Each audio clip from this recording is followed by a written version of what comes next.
요한 3서를 보실 때 지금 정황이 어떤가 좀 대강 느낌이 오셨습니까? 참 이 성경을 읽어나가는다는 것은 재밌는 일이죠. 예, 일방적인 편지를 가지고 그 편지 안에 나와 있는 내용을 가지고 지금 아마도 이런 일들이 벌어지고 있을 거고 이런 상황 속에서 이런 이야기를 하고 있다. 이 편지가 어떤 결과를 가져왔을까? 뭐 이런 이야기, 이런 고민까지 하면서 저희들이 이제 서신을 읽어나가는데요. 대강 제가 보니까 지금 이런 상황인 것 같아요. 제가 읽어낸 지금 내용은 어떤 것인가 하면은 요한 사도의 동역자들이 있었어요. 그러니까 요한을 도와서 특별히 요한은 이제 사도이니까 사도라는 것은 특별히 예수 그리스도의 이 공적인 사역을 육신적으로 직접 대면하고 그와 함께 이 3년의 그 사역 기간을 같이 갔던 사람들이죠. 그리고 예수님의 죽으심과 그의 부활을 목격하고 그리스도의 파송을 받고 성령의 강림하심을 경험한 후에 정말 예수 그리스도의 이제 어센틱한 정말 진실된 증인으로서 그들이 보고 그들이 말 그대로 우리 요한은 그런 얘기했죠. 만지고 그가 들었던 것을 그대로 전하는 이런 굉장히 중요한 이제 예수님 사역을 바로 이제 증거하는 1세대 사도, 그 사도 중에 요한 아닙니까? 요한은 특별히 예수님의 제자들 가운데서도 소위 말하는 이너 서클 안에 들어와 있는 사람이라서 실제로 남들이 보지 못한 것까지도 많이 보았던 변화산의 사건을 직접 목격했던 이제 이런 사람이고, 예수님의 십자가 못 박히시던 그 자리에 다른 제자들은 없었지만 요한은 끝까지 자리를 지켰던 제자 아닙니까? 그러니까 이제 이런 사도가 얼마나 전하고 싶은 얘기가 많았겠어요. 그러니까 이런 이야기를 나눌 때 혼자 갈 수가 없잖아요. 혼자 간다면 갈 수 있는 자리가 굉장히 리미트돼 있으니까 동역자들이 이제 요한의 증거된 말씀을 서신처럼 이렇게 기록하여 설교로 만들어서 가져갔던 이제 아마 그런 것이 아니었을까, 그런 정황을 좀 우리가 볼 수가 있어요.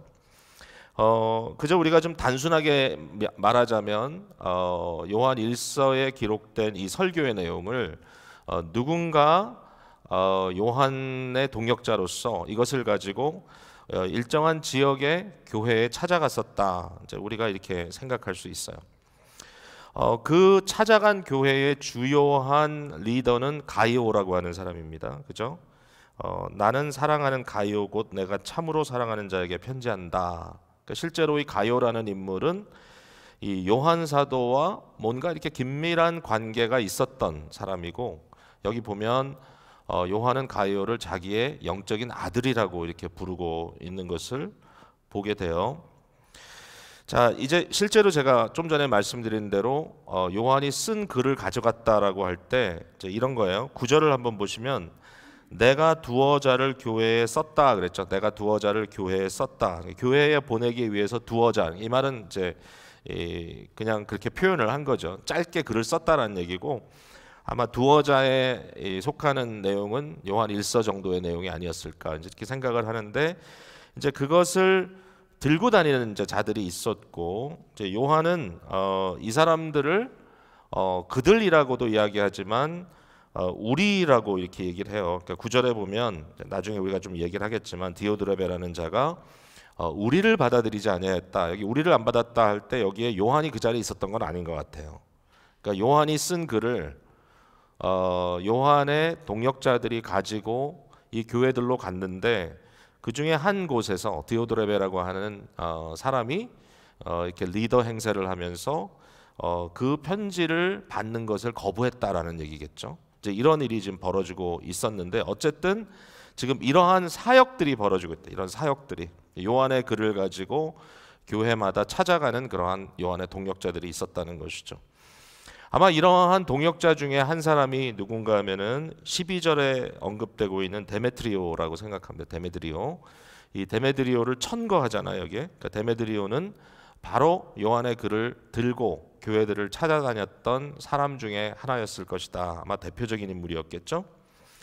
근데 이들이 사역을 하러 다니기 위해서는 여러분 순회 사역자가 얼마나 많은 사실은 재정적인 도움이 필요하지 않았겠어요? 여러분 어렵습니다. 일단은 여행을 해야 되니까 차비도 필요하고 가는 곳마다 숙박도 해야 되고 뭐 하루아침에 갈 수 있는 게 아니잖아요. 어디 한 군데 갈래도 며칠을 가야 하는 그런 길이기 때문에 이제 굉장히 사실은 많은 재정과 도움이 필요함에도 불구하고 저들이 이방 교회를 다닐 때는 여기 보니까 아무런 재정 지원을 받지 않았다는 거예요. 7절에 보세요. 이는 그들이 주의 이름을 위하여 나갔다는 거예요. 주의 이름을 위해서 일을 하는 자들인데 이방인들에게는 아무것도 받지 아니함이라. 그러니까 여기에 이방인이라는 표현이 그러면 가이오와 이 다른 사람들과는 어떻게 구별되는가라는지 모르겠지만 이제 그 내용까지는 제가 딱 뭐라고 말씀드릴 수가 없는데 이제 한 가지 확실한 것은 아무한테나 가서, 즉 다시 말해서 아직 복음에 입문하지 못한, 특별히 아직은 신앙이 익지 않은 자들한테 가서 우리를 위해서 헌금해 달라라는 부탁을 전혀 안 했다라는 얘기예요. 그러니까 이 말의 의미는 뭐냐면은 많은 사람들에게 갔는데 사실상 모든 사람에게 재정적인 지원을 받을 수 없었기 때문에 굉장히 힘들었다는 거죠. 좀 힘들고 궁핍한 가운데서 이 힘들고 어려운 일을 하는 자들이었다라는 겁니다.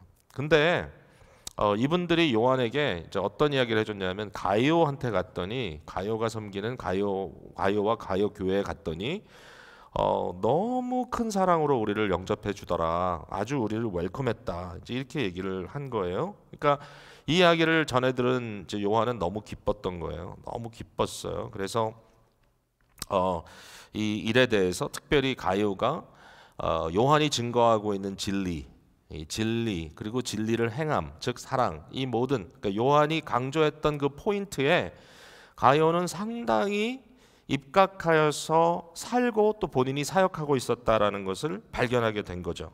이제 그게 여기 보면 3절과 4절에 이제 기록이 되어 있는 이야기예요. 근데 요한이 가이오에게 부탁하는 게 있어요. 부탁은 뭐냐면은 이제 동역자들이 그쪽에서 사역을 마치고 이제 다른 지역으로 이동하게 될 텐데 그들이 떠날 때 너희가 그들을 좀 합당하게 대우했으면 좋겠다라는 얘기예요. 6절에 이렇게 써 있어요. 그들이 교회 앞에서 나의 사랑을 증언하였느니라, 너의 사랑을 증언하였느니라. 네가 하나님께 합당하게 그들을 전송하면 좋으리로다. 그러니까 떠나보낼 때 빈손으로 보내지를 말고 그들의 필요한 사역에 그 비용을 좀 채워서 보내라. 이제 이렇게 이야기를 하는 겁니다. 이 사람들은 정말 나그네 순회자 선교사들이에요. 그러니까 이 사람들을 좀 도와주라. 기쁘게 그들을 파송해라. 이제 이런 얘기를 하고 있는데 그렇게 하는 경우에 어떤 일이 벌어지느냐? 8절에 보니까 그러므로 우리가 이 같은 자들을 영접하는 것이 마땅하니 이는 우리로 진리를 위하여 함께 일하는 자가 되게 하려 함이라.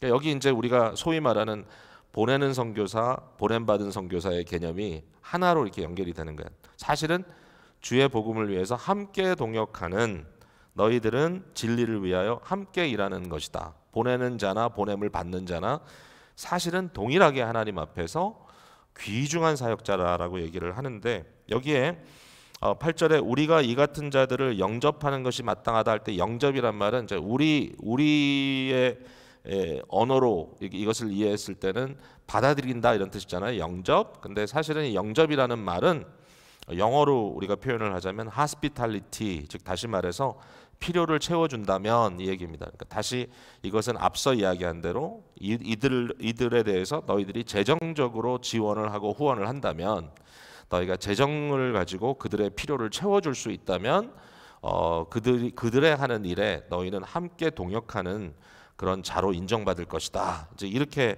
이제 이야기를 해주는 거예요. 요한은 특별히 이렇게까지 얘기를 하면서 누구를 좀 후원해 주세요, 누구를 좀 지원해 주세요라는 말을 할 때 그 사람을 대강 이야기해서는 안 되잖아요. 그러니까 굉장히 이제 레커멘드를 하잖아요. 천거를 하잖아요. 이제 그 얘기가 이제 12절에 나오는 거죠. 데메드리오는 뭇 사람에게도 진리에게서도 증거를 받았다. 그러니까 이 사람은 일단 하나님의 진리의 기준으로 봤을 때, 하나님의 진리의 기준으로 봤을 때 정말 훌륭한 사역자다. 이 사람에 대해서는 뭐 이렇게 다른 얘기를 할 것이 없다.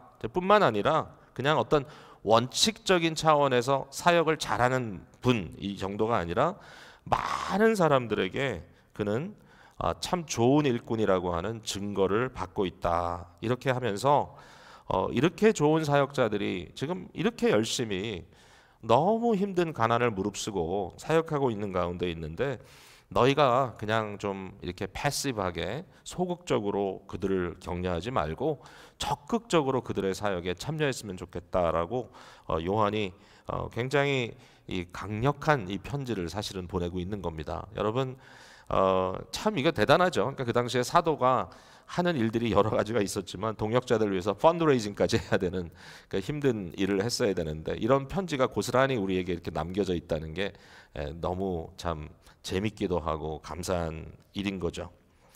자, 이와 같은 굉장히 따뜻한 천거의 편지 속에 제가 오늘 좀 관심 갖고 싶은 것은 이 디오드레베라고 하는 문제의 인물이 언급이 된다는 거예요. 그러니까 이 사람의 이야기가 딱 중간에 들어가 있어요. 9절부터.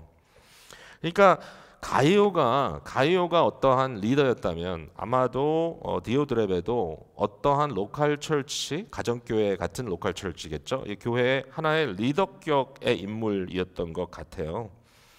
서로 아는 사람들이겠죠. 저쪽에 있는 저 마을에 디오드레베가 있어. 그 디오드레베가 그 어떤 교회의 리더십을 지금 행사하고 있다. 가이오는 알고 있었을 것이고 얘기를 해도 대부분 그 사람 이렇게 알았을 거예요. 근데 이 요한이 이 가이오에게 정말 부탁을 합니다. 제발 디오드레베를 본받지 마라.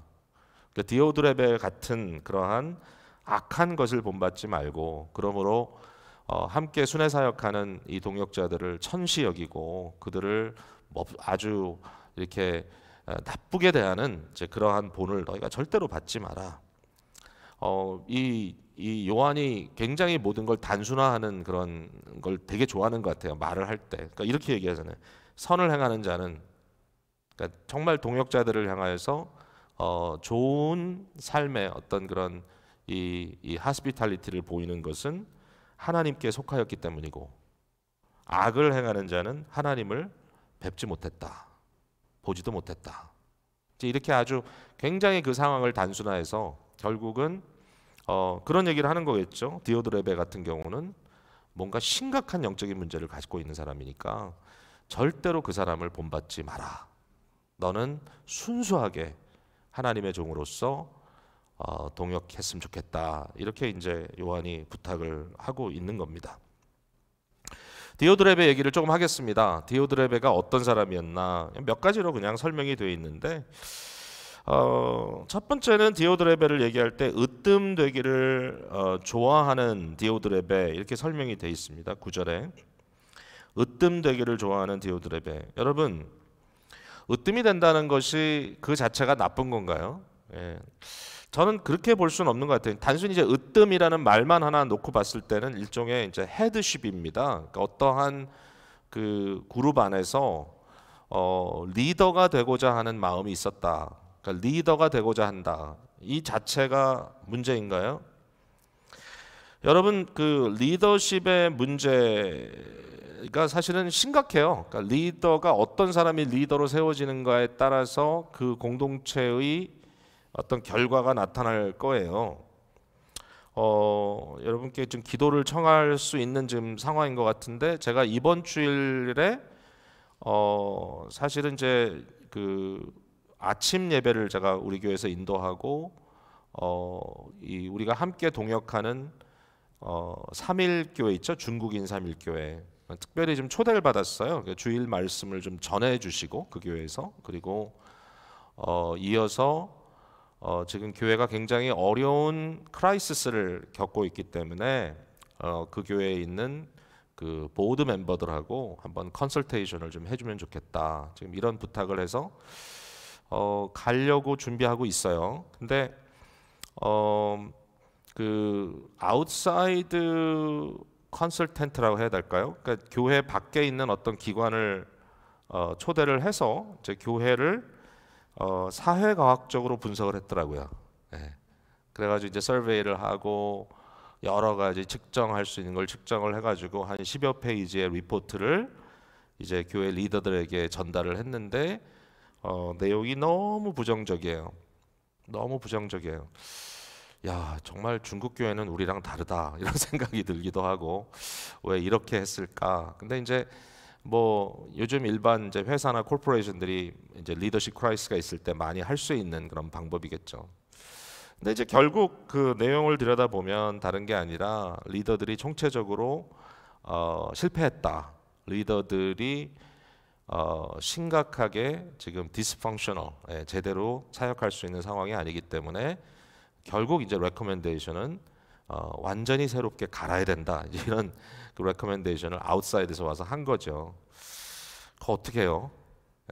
이제 교회 사역이 지금 진행되고 있는데 그래서 이제 목회자로서 이걸 어떻게 좀 봐야 되느냐 이제 이런 아마 의미에서 저를 좀 부른 것 같은데 뭐 저 같으면 뭐라 얘기했어요. 그냥 모두 다 빨리 저기 머리 싸매고 무릎 꿇고 앉아서 회개하라 그럴 것 같은데 뭐 사회학적으로 이걸 접근한다고 뭐 대단한 답이 나올 것 같지는 않은데 어쨌든 이 리더십이 참 어렵다. 제가 이건 이제 계속해서 그 교회에 대한 이야기를 듣고 있었기 때문에 어떤 일들이 있었는지 지난 한 5, 6년 동안 그래서 참 한계점에 왔구나 그런 생각을 하는데 여러분 리더는 필요해요. 리더는 필요해요. 그죠? 어떤 방법을 통해서든지 리더들은 사람들 사이에서 드러나게 돼 있어요. 리더로 드러나게 돼 있어요. 그러니까 어떤 경우는 자원하는 리더들도 있을 것이고 어떨 때는 자원은 안 했는데도 어쩔 수 없이 이젠 피할 수 없구나라고 하는 그런 자각을 가지고 리더로 세워지는 분들도 계실 거예요. 뭐가 더 좋은 것이냐? 이거는 별로 의미가 없어요. 제가 봤을 때는 여러분 결과론적으로 모든 리더는 자원하는 마음을 가진 사람이어야 돼요. 단 마음으로 섬기지 않고 억지로 섬기는 걸 누가 원하겠어요? 그러니까 결과적으로 모든 리더들은 리더로 자원하는 마음을 가진 사람이어야 된단 말이에요. 여러분, 그래서 여러분이 그 사람들을 비방할 겁니까? 으뜸이 되기 좋아하는 자구나 너는. 그럴까요, 여러분? 그게 옳은 말일까요? 아니에요. 그러니까 헤드십을 지닌다는 것, 리더십을 지닌다는 자체가 문제인 건 아니에요. 누군가는 해야 되고 그 일을 잘하는 사람이 있고 또 그렇게 할 수 있는 사람들이 많을수록 또 그 많은 사람들 사이에 아름다운 조화가 일어날수록 교회 공동체 같은 경우에도 굉장히 좋은 결과들을 기대해 볼 수 있는 거예요. 그런데 이제 문제가 뭐냐면은 이제 디오드레베가 으뜸이 되기를 좋아한다는 말의 의미는 자원하는 마음으로 리더가 됐다는 말이 아닐 거예요. 그죠? 그런 뜻이 아니고 무슨 뜻일까요? 단순히 자원하는 게 아니라 이 사람은 으뜸 자체를 즐기는 사람이다라고 말할 수 있겠죠. 헤드십이라는 것 자체를 그냥 그 자체를 즐기는 사람이에요. 헤드십이 주는 건 뭐죠? 일종의 지위죠. 지위. 내가 다른 사람들을 좀 호령할 수 있는 위치에 세워지고 그 다음에 그것과 함께 주어지는 것은 일종의 권력이죠. 권력. 여러분 이제 많은 정치가들을 보면서도 우리가 좀 실망하는 게 뭐냐면은 사실은 정치가가 된다는 것은 처음부터 나쁜 마음으로 하겠어요? 선한 마음으로 하겠죠. 뭐 권력에 욕망이 있는 사람도 있겠지만 그것도 권력이라는 것도 잘 쓰면 좋으니까. 그런데 문제는 뭐냐면 자기의 권력 유지, 자기가 어떤 권력을 계속해서 잡고 있기 위하여 온갖 권모술수를 쓰면서 문제를 복잡하고 힘들게 만들어가는 이러한 사람들. 그러니까 그 위치에서 부름받은 일이 있는데 해야 할 일이 있는데 그 위치, 지위를 통해서 그것을 잘 사용하여서 공동체를 섬기고 사회를 섬기고 국가를 섬겨야 되는 굉장히 중요한 위치에 있는데 결국은 전문적인 이 으뜸쟁이들이 돼가지고 계속해서 어떻게 해서든지 지위와 권세만 붙들고 있으려고 하는 이제 그러한 상황이 되었을 때 물론 정치도 좀 전문적인 정치가 필요한 건 사실인데 이제 이것이 좀 도가 지나쳐가지고 그냥 으뜸되기를 좋아하는 사람들로 가득 차 있을 때 그 사회가 어떻게 되겠는가.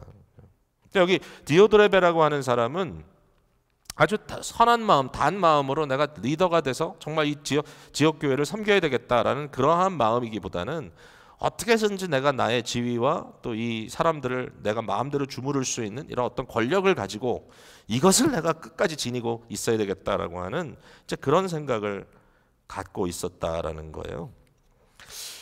여러분 뭐 너무나 잘하는 구절이라서 뭐 또 찾아보세요 하기도 좀 민망할 정도인데 그래도 뭐 여러분 찾을 수 있으면 찾아보세요. 제가 빨리 지나갈게요 시간상. 마가복음 10장에 나오는 말씀을 제가 그냥 읽어볼게요. 42절부터 지금 상황 설명도 안 하겠습니다. 예수께서 제자들을 다 불렀어요. 이방인의 집권자들이 그들을 임의로 주관하고 그 고관들이 그들에게 권세를 부리는 줄을 너희가 알거니와 너희 중에는 그렇지 아니하니 너희 중에 누구든지 크고자 하는 자는 너희를 섬기는 자가 되고 너희 중에 누구든지 으뜸이 되고자 하는 자는 으뜸된다는 말이 또 나왔어요. 모든 사람의 종이 되어야 하리라 이거예요. 그러니까 굉장히 중요한 복음적 가치, 그리스도적 가치를 여기서 우리가 만나는데 여기서 말하는 건 뭐냐면 누구든지 으뜸이 되고자 하는 자 이 자체를 책망하고 있지 않아요. 누구든지 헤드십을 갖고자 하는 자, 누구든지 선한 마음으로 리더로 세움받고자 하는 자, 그 자들이 뭡니까? 이방인의 집권자들, 이 세상 사람들의 집권자들이 하는 짓을 보면 어떻게든지 자기 뜻대로 자기 마음대로 주관하고 그들에게 권세를 부리는 그런 일을 위하여 그들이 으뜸이 되고자 한다면 너희들은 그렇지 않다. 너희들은 으뜸이 돼야 되는 이유가 뭐냐면 그렇게 해야 되는 이유는 모든 사람의 종이 되기 위하여라는 것입니다. 너희는 섬기는 자가 되기 위해서. 왜냐하면 46절에 인자가 온 것은 예수님 자신을 얘기합니다. 섬김을 받으려 함이 아니라 도리어 섬기려 하고 자기 목숨을 많은 사람의 대속물로 주려 함이니라. 여러분 예수님이 제자들에게 리더로 예수님 스스로 자기 자신을 세우는데 소극적이었나요? 예수님께서 제자들 사이에 숨으셨나요? 나는 리더 안 할래. 아니죠. 예수님은 리더였습니다. 예수님은 그들에게 일종의 충성을 요구했습니다. 선한 일을 위하여. 예수님은 정말 리더로서 정말 이 세상에 자원하는 마음으로 오신 거죠. 그 일이 얼마나 험하고 힘들다 할지라도 그렇게 하기 위하여 오셨는데 그분의 방법이 뭐냐? 섬김을 받는 것이 목적이 아니라 도리어 섬기려 왔다. 결과적으로 내 자신을 탈탈 털어서 내 목숨까지 내어주려고 내가 온 것이다. 이것이 리더십이라고 설명을 해주신 거죠. 여러분 이 구절은요 기독교인들만 말하는 게 아니라 일반 사회에서도 이 구절을 많이 인용합니다. 이제 여기를 통해서 이제 나오는 이 중요한 그 한 프레이즈가 있죠. 한 단어가 있죠. 뭐냐면은 servant leader라는 단어입니다. 그러니까 리더와 servant는 상반되는 것 같은데 그렇지 않다라는 거예요. 진정한 리더는 어떤 리더냐? 섬기는 리더, servant. 섬기는 자리에서 섬기는 자로서 그러나 리더로 세움받은 것. 이것을 이제 굉장히 중요한 리더십의 이 복음적 모습, 그리스도적 모습으로 우리들에게 소개를 해준 거죠. 그러니까 이 디오드레베라고 하는 사람을 우리가 보았을 때 이 사람의 문제는 리더가 되고자 했던 것이 문제가 아닌 거예요. 그게 문제가 아니라 리더가 되고자 했던 이유는 리더십 자체를 즐겼기 때문이었고 그때 나타난 결과는 뭐냐면은 지위와 이 권세를 부리는 것에 대해서는 굉장히 아주 익사이팅해 있었지만 실제로 그 역할을 감당함으로 교회 공동체를 섬기는 데 대해서는 소극적이었다. 이걸 우리가 말할 수 있겠죠. 자, 똑같은 얘기입니다만은 이제 다른 각도에서 한번 말씀을 드려볼게요. 두 번째로 그는 그러므로 뭘 하려고 했던 거죠? 자기 왕국을 만드는 데 생각이 집중돼 있었던 거예요. 자기 왕국이에요. 자기만이 으뜸이 된 자리를 원했던 겁니다. 그러니까 이러한 그 공동체 안에는 심각한 갈등 구조가 있을 수밖에 없는 게 어느 누구도 이 디오드레베의 발을 밟아서는 큰일 나는 겁니다. 그러니까 디오드레베가 돌아다니면서 자기만이 으뜸이요 자기만이 헤드라고 하는 것을 강조하고 싶어 하는 거예요. 그때 어떤 결과가 나타나냐면요, 분명히 자기보다 더 권위 있는 자리에 있는 사람이라 할지라도 받아들이려고 하지 않아요. 누구를 안 받아들였어요? 요한 사도를 안 받아들였어요. 아니, 이 사람이 정신이 나갔지. 예? 그 당시에 어떻게 12 제자 중에, 그것도 이너서클에 있었던 요한, 모든 사도들 중에 가장 오랫동안 사도의 직분을 감당했던 이제 노년에 정말 말 그대로 신실하게 주님 앞에 사역하다가 정말 하늘나라의 영광을 기다리고 있는 이 요한을 거절했다는 거예요. 거절했어요. 받아들이지를 않았어요. 우리가 8절에 분명히 써 있잖아요. 우리를 받아들이지 아니하니. 단순히 요한이 보낸 자들을 받아들이지 않은 게 아니라 요한의 권위를 가지고 보냄받은 자들을 거부했으니까 결국은 요한을 거부했다. 여러분, 이게 가능해지나요? 가능합니다. 결국은 그래서 어떻게 하죠? 이럴 때는 꼭 이 사람들이 하는 게 있죠. 뭐죠? 악한 말로 비방했어요. 10절에 그가 악한 말로 우리를 비방한다. 뭐예요? 자기를 정당화하기 위해서 요한이 알고 봤더니 그 사람이 아주 돈만 좋아하는 사람이야, 이런 식으로 비방하는 겁니다. 말을 꼬아서. 그러니까 자기의 킹덤을 만들기 위해서 자기만이 헤드십을 가질 수 있는 그러한 공간을 만들기 위해서 그 안에서 어떤 다른 권위자라 할지라도 비방하고 그들을 낮춰야만 한다고 생각하는 이러한 상황이 벌어지는 겁니다. 참 조심해야 돼요. 다른 리더들에 대해서 비방하는 것.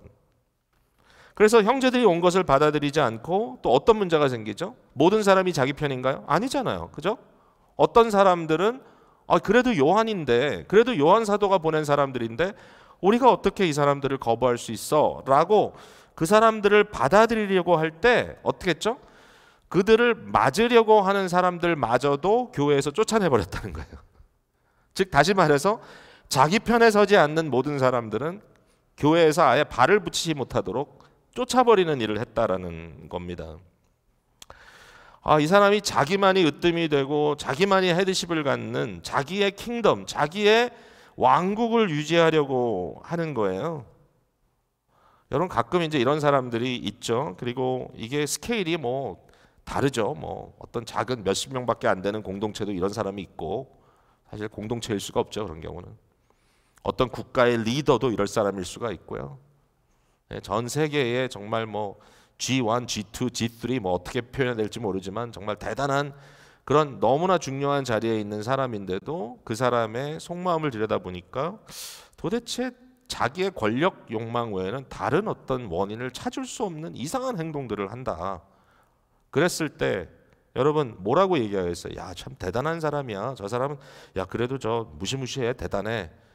근데 그게 좋은 말은 아닐 거예요. 왜냐하면은 이런 사람들이 무능한 건 아니에요. 디오드레베가 무능한 사람이 아니었을 수 있어요. 그게 더 문제예요. 여러분, 능력이 있고요, 어떤 일정한 은사가 아주 뛰어난 사람이라면 능력이 더 많을수록, 은사가 더 뛰어날수록 사실은 데미지가 훨씬 더 커요.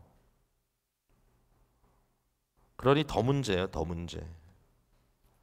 자, 어떻게 하면 좋겠어요? 여기에 대해서 우리가 어떤 평가를 내려야 돼요? 그러면 그러니까 여기에 대해서 요한은 정말 중요한 결론을 내려요. 그게 뭐냐면은 이 사람이 교회의 리더라 할지라도 이 사람은 하나님을 뵙지 못한 사람이다. 자기가 왕이에요. 하나님을 만나지 못한 사람이에요. 하나님을 만나지 못했어. 여러분, 사람마다 성격은 다를 수 있어요. 어떤 사람은 좀 더 적극적이고, 어떤 사람은 좀 더 표현력이 강하고, 어떤 사람은 성격이 좀 굉장히 이렇게 좀 뭐랄까 아주 익사이팅하고. 그럴 때 우리가 그것만 보고 오해해서 저 사람은 좀 거만한가, 교만한가? 또는 어떤 사람은 그냥 원래 성격이 조용하고, 저 사람은 겸손해. 근데 여러분, 그건 오해일 수 있어요. 조용한데 속으로는 부글부글 끓는 사람도 많을 거예요, 아마. 제가 알기로는. 그러니까 이 겸손이라는 거는 그런 게 아니라고 저는 생각해요. 그럼 뭘까? 오늘 아침에도 제가 은혜를 정말 받으면서 느낀 게, 이 겸손은 겸손해지려고 노력해서 생기는 게 아니라 하나님을 만났을 때 생기는 게 겸손인 거예요. 하나님의 위대함, 하나님의 이 말씀의 은혜에 내가 푹 잠겼을 때, 그 하나님의 그 말씀을 들을 때, 오늘 아침에 우리가 요한복음 17장에 정말 황송한 말씀을 들었잖아요. 삼위일체 하나님께 우리가 초대받았다. 여러분 뭐 모르는 건 아니지만 또 이제 다른 분이 설교를 하는데 그 얘기를 제가 이렇게 들으면서 마음속에 느껴지는 게 정말 막 폭포수가 쏟아지는 것 같은 이 하나님의 말씀이 너무 황송한 거예요. 제가 말씀을 듣고 있는데 어떻게 이런 말씀을 하셨을까? 예. 그러니까 그 황송함이 뭐예요? 제가 어쩔 수 없이 하나님 앞에 겸손할 수밖에 없는 거죠. 아, 나는 그거 받을 만해. 누가 그렇게 얘기하겠어요? 감히 어떻게 온 우주의 하나님 되신 하나님 앞에서 우리가 그런 은혜를 받을 수 있을까? 근데 그 말씀을 들었을 때 와, 정말 어떻게 이런 은혜를 주실 수 있을까? 신앙이 깊지 않은 사람들의 위험이 거기에 있다라고 볼 수 있어요. 뭐냐면은 아직도 시야에 정리가 안 돼가지고 하나님보다 사람이 먼저 보여요. 예. 하나님보다 사람이 먼저 보이기 때문에 그것으로 인하여 항상 실수하게 됩니다. 실수하게 됩니다. 마리아가 예수님의 발에 향유를 부었을 때 실수했던 사람이 가룟 유다죠. 왜냐하면 그리스도가 보이지 않았던 거예요. 그리스도가 보이지 않았기 때문에 뭐만 보였어요? 마리아만 보였어요. 마리아의 헌신. 그리고 돈만 보였어요. 문제가 심각해요. 문제가 심각해요. 디모데전서 3장 6절 말씀을 제가 한번 읽어볼게요. 자, 이제 교회 그 리더를 세우는 일에 대해서 이제 말하고 있는데, 새로 입교한 자도 말지니 교만하여져서 마귀를 정죄하는 그 정죄에 빠질까 함이라 그랬어요. 그러니까 다시 말해서 처음 믿는 사람, 이제 신앙이 막 입문하여서, 물론 그 처음 믿을 때 얼마나 이뻐요, 열심도 있고, 근데 처음 믿는 사람한테는 가능하면이 아니죠. 굉장히 지금 진지하게 얘기하는 거죠. 처음 믿는 사람일 때는 아무리 그 모습이 이쁘고 기특해도 아직은 리더로 세우지 마라. 왜? 혹시라도 그 사람이 교만하여져서, 여기 보니까 마귀를 정죄하는 그 정죄. 마귀를 정죄하는 정죄가 뭘까? 제가 막 고민을 해봤거든요. 마귀를 정죄하는 정죄가 뭐냐면은, 저는 이제 여기에 대한 답은 예수님께서 베드로에게 하셨던 말씀에서 찾을 수 있지 않을까 생각해요. 그러니까 베드로가 어떻게 했죠? 예수님께 막 예수님을 야단했죠. 주여, 말도 안 됩니다. 무슨 십자가를 집니까? 뭐 이렇게 나오니까 예수님께서 두말하지 않으시고 굉장히 막 무시무시한 말씀하셨죠. 사탄아, 내 뒤로 물러가라. 마귀 사탄 같은 거예요. 아예 그 순간에 베드로가 하는 그 말, 그 행동을 사탄의 말과 사탄의 행동으로 규정해 버렸단 말이에요. 그러면서 예수님께서 하신 말씀이 뭐야? 여러분 기억하세요. 하나님의 일을 생각하지 아니하고 사람의 일을 생각하는도다요. 그게 마귀가 하는 일이야. 자기가 하나님보다 커 보이고 사람이 하나님보다 커 보이고. 그러니까 이게 언제 이런 일이 벌어지냐면은 자기가 잘했다는 칭찬을 들을 때 그게 벌어진단 말이죠. 바요나 시모나, 내가 복이 있도다. 어떻게 이렇게 좋은 신앙 간증을 네가 하느냐. 근데 그때 빠질 수 있는 위험. 우리가 모두가 다 그래요. 사람들에게 초점을 받고 정말 저 사람은 그냥 뭐 잘하는 것 같아, 이런 말을 들을 때 귀한 일이에요. 얼마나 감사해요. 하나님 앞에 감사하세요. 여러분들이 칭찬받으면. 그러나 그럴 때일수록 더욱 하나님을 생각하셔야 돼요. 그렇죠? 하나님의 마음을 살펴야 되고 더욱더 하나님 앞에 진실하게 설 수 있도록 되는 것. 이렇게 했을 때, 내가 하나님 앞에 더 진실하게 섰을 때 나의 삶의 무게, 나의 삶의 소명의 무게가 더 아름답게 지녀지게 된다는 거예요. 이것을 똑같은 디모데전서 3장 9절에는 어떻게 표현하고 있냐면은 이런 얘기를 해요. 뭐라고 얘기하죠? 깨끗한 양심을 가질 뿐만 아니라 믿음의 비밀을 가진 자라 그랬어요. 믿음의 비밀을 가진 자. 이 믿음의 비밀은 뭐예요? 하나님을 만난 거예요. 내가 기도하는 가운데 나의 깊은 회개 속에 내가 하나님 앞에 철저하게 서는 그 모든 과정 속에 하나님께 은혜 받은 증거가 있어야 삶의 무게감과 소명의 무게감이 깊어질 수 있다. 그 무게감, 깨끗한 양심의 믿음의 비밀을 가진 자. 여러분, 이게 없으니까 너무 안타깝지만 디오드레베 같은 인물이 등장을 하는 겁니다. 하나님이 눈에 보이지 않으니까 자기가 하나님인 줄 알고, 물론 그렇게 말은 안 하겠죠. 어떻게 그렇게 말을 하겠어요. 그러나 그 모든 행동이 하나님을 만난 적이 없는 사람의 행동을 하고 있는데, 문제는 교회의 리더였다는 겁니다. 자, 말씀을 맺겠습니다. 2023년에는 우리 모두가 다 하나님께 쓰임받는 주의 일꾼 좋은 청지기가 되고 싶어요. 이번 주 아침에 주시는 말씀들의 대부분의 결론은 멋지게 한번 살아보라는 거였어요. 사실은 하나님께서 우리에게 주신 은혜를 깊숙이 누리면서, 그럼 올해를 내가 어떻게 주의 영광을 위하여, 주의 기쁨이 되기 위하여 살아갈 것인가. 정말 우리는 진리라는 그릇 안에 사랑이라고 하는 컨텐츠를 담고 살아가는 자들이 되어야 될 텐데, 어떡할까? 제가 그냥 마지막으로 다 그냥 덮어버리는 말씀 같지만, 정말 진정한 리더가 되시고 진정한 섬기는 자가 되시는 우리 예수 그리스도에 푹 빠져보는 한 해가 됐으면 좋겠어요. 네. 새로 이제 교회에 세움받는 리더들 지금 이제 추천 과정 지금 마무리하고 있는데, 아마 이번 주가 끝나면 대강 윤곽이 다 잡힐 것 같아요. 근데 한 달, 이제 1년 동안 훈련을 할 거예요. 1년 동안 훈련하는데 뭘 훈련할까? 여러분, 혹시라도 이 자리에 계신 분 중에 아직도 뭔가 이렇게 소명은 받았는데 좀 아직은 뭔가 마음에 자신이 없는 것 같다 생각이 드시면, 제가 그냥 권면하고 싶은 것은 훈련이라는 의미에서 여러분들이 좀 포커스를 뒀으면 좋겠고, 올해 한 해는 내가 예수님을 깊이 만나고 빠지는 한 해가 되어야 되겠다. 내가 예수님을 정말 내 평생에 잊을 수 없는 경험으로 주님을 경험하고 주님과 함께 가는 그런 한 해가 돼야 되겠다. 그런 기회라면 나도 섬겨야지. 그런 마음을 주님께서 여러분에게 주시길 바라고, 예수 그리스도의 생명과 그의 가치를 지닌 자들이 정말 함께 동역하는 천국과 같은 교회, 사실 천국이죠 그게, 그런 우리 주빌리 기쁨의 교회가 되기를 우리 모든 성도님들을 주님의 이름으로 이 일에 초대합니다. 기도하겠습니다.